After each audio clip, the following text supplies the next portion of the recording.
আগামী অর্থবছরে দেশের প্রায় 14.5 লাখ সরকারি কর্মকর্তা কর্মচারীকে মূল বেতনের সর্বনিম্ন 10 থেকে সর্বোচ্চ 20% হারে মহার্ঘ ভাতা দেওয়ার পরিকল্পনা নিয়ে খসড়া প্রস্তুত করেছিল অর্থ বিভাগ। কিন্তু সংকটকালীন অর্থনৈতিক পরিস্থিতিতে এ উদ্যোগের সমালোচনা হলে পরিকল্পনা থেকে পিছিয়ে যায় সরকার। সম্প্রতি আবার শুরু হয় মহার্ঘ ভাতা নিয়ে আলোচনা।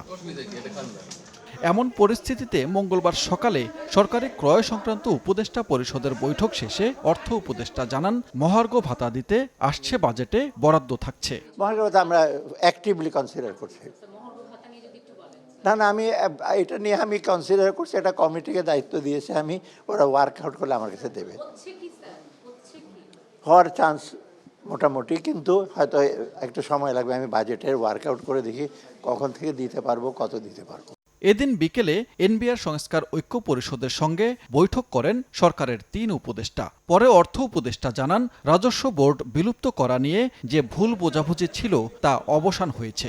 দেশের স্বার্থে, দেশের স্বার্থে, দেশের ব্যবসায়ের স্বার্থে আমরা যেটা অনুমোদন করেছি সেটা রাখবো, কিন্তু ওদের জিনিসগুলো কিছুগুলো বিধি হোক বা যেভাবে হোক ওটা আমরা অ্যাড্রেস করতে চেষ্টা করব। ওদের সাথে আর ফর্মালি আলোচনা হবে না, ওদের যে ইসে আছে যে একটা অ্যাডভাইজারি কমিটি করেছে ওদের সাথে আলাপ করবে, ওরা করবে। এরপরও রাজস্ব বোর্ডের কর্মকর্তারা আন্দোলন প্রত্যাহার করবে কিনা সেটা তাদের সিদ্ধান্ত বলে জানান অর্থ উপদেষ্টা। সানবীর রুপল, সময় সংবাদ, ঢাকা।